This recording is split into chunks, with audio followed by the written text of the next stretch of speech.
जय हिंद। मुकेश अंबानी भाई को रिलायंस इंडस्ट्री के लिए 2.9 बिलियन डॉलर की लोन मिल चुकी है और ये एक हिस्टोरिक लोन डील है। बाय द वे देखा जाए तो अगर 2-3 साल की हिस्ट्री में। और कुछ लोग यहाँ पर बोलेंगे वेट, ठीक है 2.9 बिलियन डॉलर की लोन मिल चुकी है, बहुत कंपनी लोन ले रहे हैं। अदानी भाई तो 4-5 बिलियन की लोन ले रहे हैं, 10 बिलियन की लोन ले रहे हैं, और ये 2.9 बिलियन डॉलर की लोन इतनी ज़्यादा इम्पोर्टेंट क्यों है? एक होती है ऑफशोर लोन, एक होती है ऑनशोर लोन, और ये जो पर्टिकुलर लोन मुकेश भाई ने उठाए हैं यह है ऑफशोर लोन। और इन दोनों में फ़र्क क्या है? ऑफशोर लोन है देश से बाहर लोन उठाना और ऑनशोर लोन है देश के अंदर वाले बैंकों से लोन उठाना। ऑफशोर और ऑनशोर को कंपेयर करें तो ऑनशोर लोन उठाना बहुत इजी है in comparison to offshore loan उठाना, क्योंकि उस देश का तुम्हारे ऊपर भरोसा होना चाहिए और तुम एक अच्छी कंपनी हो, अगर ये ट्रस्ट दिए पाओ तो वो तुमको लोन देने वाले हैं। और ऑनशोर क्या होता है? देश के अंदर की कंपनी है, कहाँ भागे जाने वाली है। कंपैरेटिवली बहुत इजी होता है देश की कंपनियों से लोन उठाना, बेसिकली देश के बैंकों से लोन उठाना। और इस डील में लगभग 55 बैंक इन्वॉल्व है और एक बहुत बड़ी डील बाय द वे देखा जाए। और 2-3 साल को अगर देखे ये इतना बड़ा डील नहीं हुआ है। और पिछले वाला जो डील था वो भी मुकेश भाई करके बैठे हैं, उनका ही रिकॉर्ड है भाई साहब। तो आज के इस वीडियो में यही टॉपिक को डिटेल्स में गहराई में देखने वाले हैं। फिलहाल शुरू करते हैं इस वीडियो को। Get dive into this video.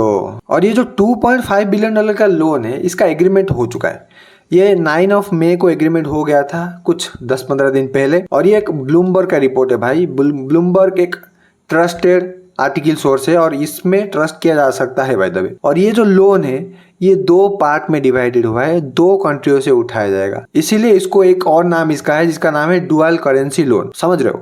दूसरे देशों से, 2 देशों से बेसिकली अलग अलग देशों से पैसा उठाना, तो इसका नाम ऐसे पड़ता है कि डुअल करेंसी लोन। किन देशों से उठाने वाले हैं?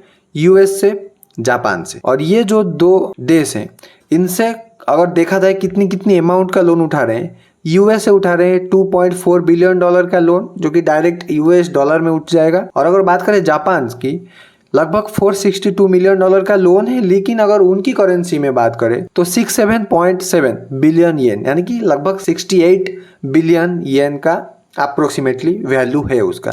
और इसमें मैंने जैसे बोला 55 बैंकों का इन्वॉल्वमेंट है, बहुत बड़ा डील होने वाला है और एशियाज बिगेस्ट डील होने वाला है इन 1 to 2 ईयर। और अगर स्पेसिफिक बात करें 20 साल की, और अगर बात करें पूरी ऑफशोर लोन अमाउंट की, देश के अंदर की कंपनी बाहर से कितनी पैसा उठा के अभी तक ला चुके हैं, लगभग 10 बिलियन डॉलर का ऑफशोर लोन इंडियन कंपनी उठा के लाए हैं देश में। और ये ईयर सबसे फास्ट ईयर है।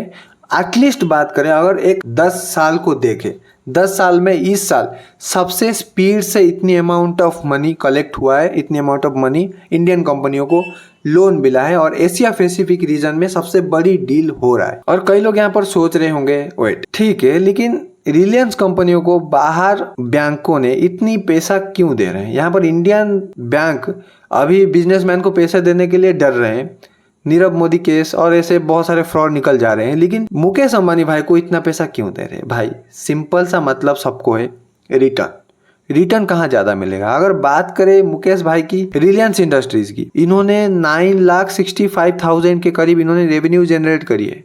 समझ रहे हो? रेवेन्यू। और 7.1% का ईयर ऑन ग्रोथ चल रहा है इनका, हर साल 7.1% का ग्रोथ दिखा रहे हैं। और प्रॉफिट इन्होंने 70,000 करोड़ रुपीज अर्न किए हैं एक साल में, 70,000 करोड़ रुपीज। और अगर पिछले क्वार्टर की सिर्फ बात करें तो 19,000 करोड़ रुपीज प्रॉफिट जनरेट करी है आफ्टर टैक्स। कैसे ना दे लोन? इतनी बड़ी प्रॉफिटेबल कंपनी और इतनी बड़ी एसेट लाइन है इसके पास, अगर कल कुछ हो गया तो कंपनी का एसेट बेच के भी बहुत पैसा कमाया जा सकता है। लोन क्यों ना दे कंपनी? आराम से दे देंगे भाई साहब, क्या दिक्कत है। और पिछले क्वार्टर का जो अर्निंग हुआ है 19,000 करोड़, ये भी हर क्वार्टर 2.4 ईयर का इंक्रीज में चल रहा है ग्रोथ रेट। और एक बात है, रिलायंस कंपनी उसका जो टर्नओवर है इंडिया में एक ही कंपनी है जो कि 10 ट्रिलियन रुपीज का बेंचमार्क को कंप्लीट कर पाया है। और इसका रिजल्ट क्या है? एक ही कंपनी है जो कि इंडिया में इतनी बड़ी है, इतनी पॉपुलर है, और वो ब्रांड और वो बैंक वो भी ट्रस्ट कर रहे हैं कि हाँ इतनी बड़ी कंपनी होगी तो ये तो कोई ठगेगा नहीं, ये कहीं भाग के जाएगा नहीं। जैसे कि हम अगर बात करें टेस्ला कंपनी की, हम अगर टेस्ला में इन्वेस्टमेंट करें, हमारे दिमाग में क्या आएगा? ठीक है, एक बहुत बड़ी ब्रांड है, ये कहीं पर भागने नहीं वाला है, ट्रिलियंस ऑफ डॉलर की बिजनेस करते हैं, तो ये तो भागने नहीं वाला है। और अगर भागेगा भी, इसका बहुत सारे एसेट हैं, आने वाले टाइम पर उसको जब्त करके पैसा हम रिकवर आराम से कर सकते हैं, कोई यहाँ पर ऐसे दिक्कत नहीं है। और अगर हम बात करें इस स्पेसिफिक लोन की, मुकेश अंबानी भाई ने 2023 में एक और लोन लिया था, ऑफशोर लोन, जो कि इससे भी बड़ा था, लेकिन आने वाले 2-3 साल में कोई इतना बड़ा लोन नहीं आया। वो है $8 बिलियन का ऑफशोर लोन, जो कि 2023 में लिया गया था, और इसमें भी 55-56 बैंक इन्वॉल्वमेंट रहते थे। और ये लोन लिया गया था रिलायंस जियो इन्फोकॉम कंपनी के लिए, और वेरियस बहुत सारे कंपनी में वो इन्वेस्टमेंट हो रहा है। और अगर बात करें इस स्पेसिफिक पैसा की, ये कहाँ पर इन्वेस्टमेंट होगा, ये ऐसा नहीं कि किसी एक कंपनी के लिए जा रहा है, ये वेरियस कंपनी में पैसा बांट के इन्वेस्टमेंट करा जाएगा। और जो 30 मोस्ट वैल्यूएबल कंपनी है, रिलायंस कंपनी का जो सब्सिडरी कंपनी है,